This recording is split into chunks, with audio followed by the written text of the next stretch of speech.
Today is Chika Day at hatid namin sa inyo ngayong umaga confirmation sa mga isyong pinag-uusapan sa showbiz. Detalyado, sinuri bawat anggulo, yan ang mga balitang nakalap namin. At sisimulan na namin ang aming Chika to the Max with our top story for the day. Ang leading news sa showbiz ngayong araw, narito na, panoorin nyo.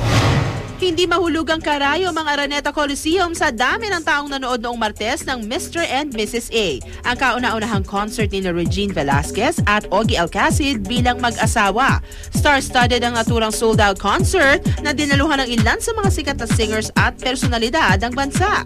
Sina Dingdong Dantes at Eric Santos. Hindi makapaniwalang kabilang sila sa mga piling artistang magpe-perform ng gabing yon. Nakakatuwa at tinuwa nila ako sa dinami-dami ng mga galing na singer dyan. Sobra yung gratefulness ko dahil simula nung nagsimula ako, lagi na nila akong sinasama sa mga concerts sila. Si Angeline Quinto, bago sumala sa stage kasama sina Regine at Kyla, huminto muna sandali upang magdasal. Kabado raw siya sa kanyang naging performance pero happy na makasama sina Regine at Kyla. Masayang-masaya kasi naisama po ako at naimbitahan po ako na makasama po dito sa muling pagbabalik po ni Ms. Regine Velasquez at saka ni Sir Ogie Alcacid. Yun po, medyo kinakabahan ako kanina kasi syempre, alam niyo naman po na talagang idol ko yun si Ms. Regine, diba?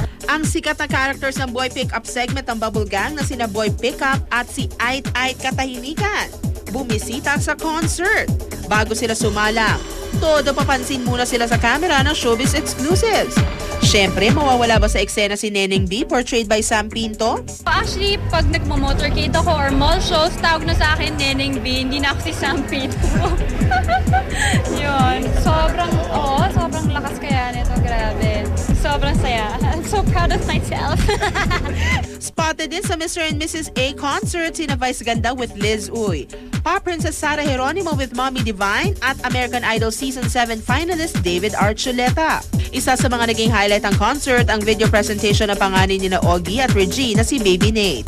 Lubos ang pasasalamat ni na Regine at Ogie sa lahat ng mga sumuporta sa kanilang Valentine concert. Maraming salamat sa lahat ng mga nagpunta dito ngayong gabi. Lahat ng mga nanood, maraming salamat. Happy Valentine's Day. God bless you all. Ngayong balik concert stage na si Regine. Handa na ba siyang bumalik on TV?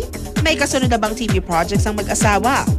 Siya wala ako, mamamahinga muna ako. Honey, congratulations. Honey, then congratulations. Congratulations.